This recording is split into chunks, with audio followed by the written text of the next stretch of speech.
Lesson 2 of You Are a Mighty Warrior. Last week we looked at our perceived identity, how we see ourselves in the world, and the fact that our perceived identity is key to everything. Graham Cook teaches in his extraordinary video on YouTube called Persona of Heaven. He teaches that our perceived identity is key to everything. And what that means is that if we are perceiving ourselves as weak and ineffectual, that's how we are going to respond to circumstances that come our way. We will respond in a weak and ineffectual manner. However, if we perceive ourselves as heaven sees us, as mighty warriors, as the head and not the tail, as being overtaken with blessings, then that is how life is going to come at us. From that point of view, from a point of victory, not from defeat. Make sure that you take a look at Graham Cook's YouTube video called Persona of Heaven. It's extraordinary. I love it so much, and I have taken his teachings and woven it intricately into this Bible study. And that's the source that I'm pulling from, is Graham Cook. And thank you, Graham. I love your teaching. It's changed my life. So I use that heavily, as well as life experience and Bible study techniques to make this study for you. So it seems as if we have two identities. We have how I'm known on this earth, which is a procrastinator. I can be lazy. I can be very sarcastic. And how I am known in heaven, how I am known by God in heaven, which is the righteousness of Christ, blessed coming in, blessed going out, the head and not the tail. So we have these two factions that war against each other. And what Graham Cook says is how I'm known on earth, the sarcastic, lazy part of me, is called my personality. Now, certainly there are good points and good traits about my personality, but the negative ones are what we're going to call personality in this study. And how I'm known in heaven, being all those things that I read from my list of over 100 attributes. I read them last week. That's how I'm known in heaven, and it's called our persona. That's what we're going to call our persona. So technically speaking, you cannot be both. You're either living in one state or you're living in the other. So how does this sound? I am redeemed. I'm the salt of the earth. I am the apple of his eye. I'm bought with a price. My body is the temple of the Holy Spirit. I'm a procrastinator. I'm lazy. I'm more than a conqueror. No, you see how they just smack total contrasts, positives and negatives. Now, Jesus had a perfect grasp on who he was. He reads in the synagogue from Isaiah 61. He says, I am anointed. I am the binder of broken hearts. I set the captives free. I comfort the mourners. That's his persona in heaven. That's how heaven perceives him. God tells Moses about his persona in Exodus 34, verse 6. He says, I'm slow to anger. I'm compassionate. I'm merciful. I'm faithful. That's telling about his persona. An angel of the Lord prophesies to Zacharias that his son John would be the voice of one crying in the wilderness, prepare the way of the Lord, that he would be great in the sight of God filled with the Holy Spirit. He'll turn back many. And that was before he was even born.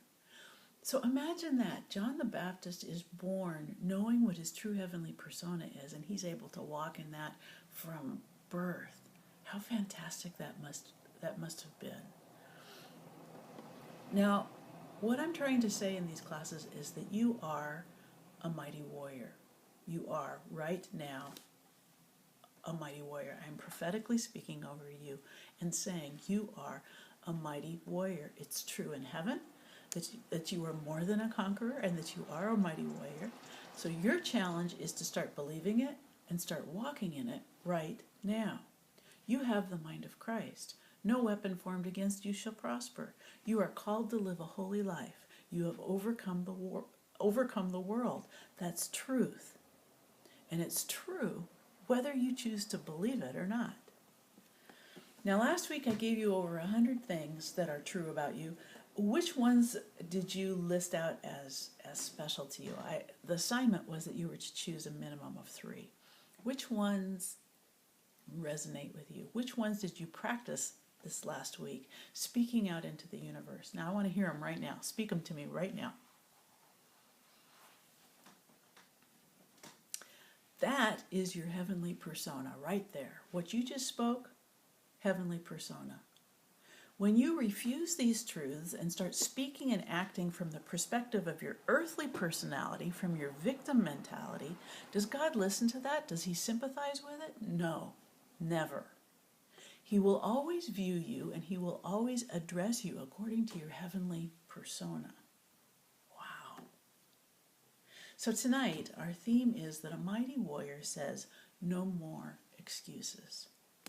We saw last week that the angel had just appeared to Gideon and said to him, the Lord is with you, and that he, Gideon, was a mighty warrior in the present tense, right then and there.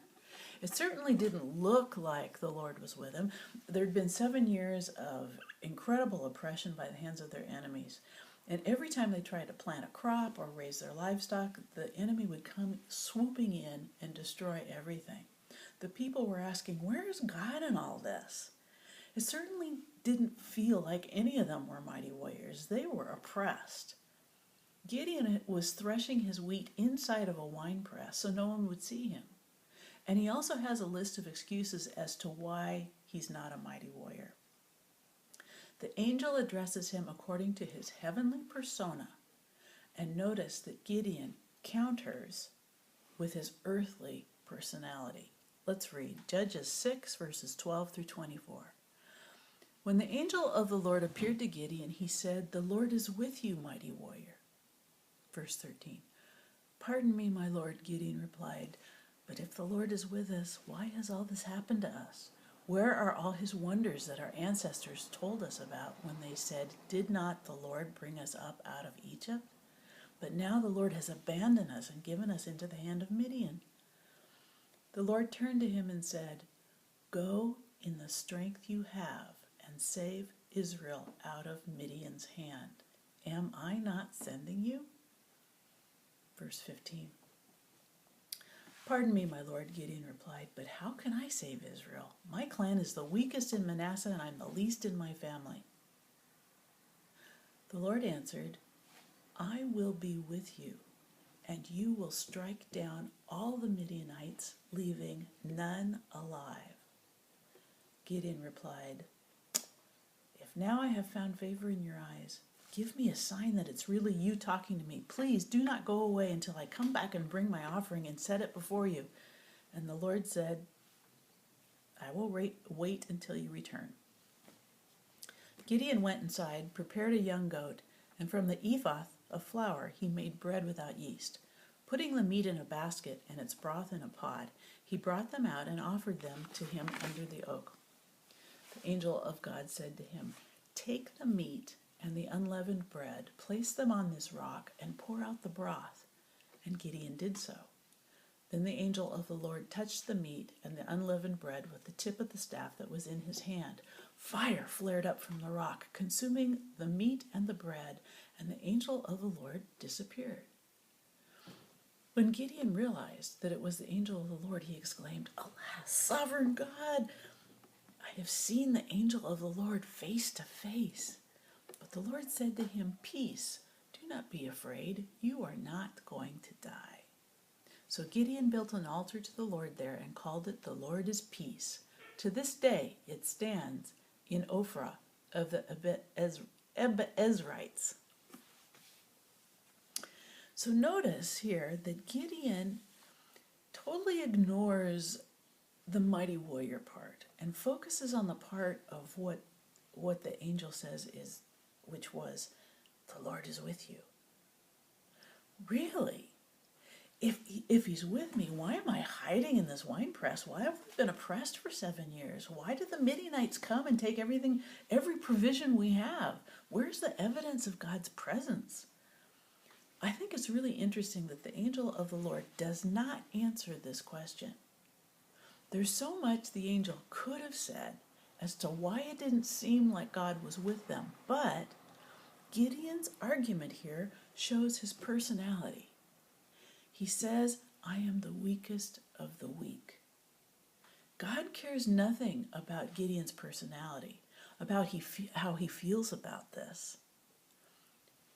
He could care less about you, and he could care less about how you feel about your circumstances as well. He certainly cares everything about you, but he cares nothing about how you feel about the circumstances. He could care less if you feel shy or timid or ashamed or easily offended or have a quick temper. That's just the junk that the world has shoved off on you, and you've bought it. Let's stop right there, and we'll do part B in just a second.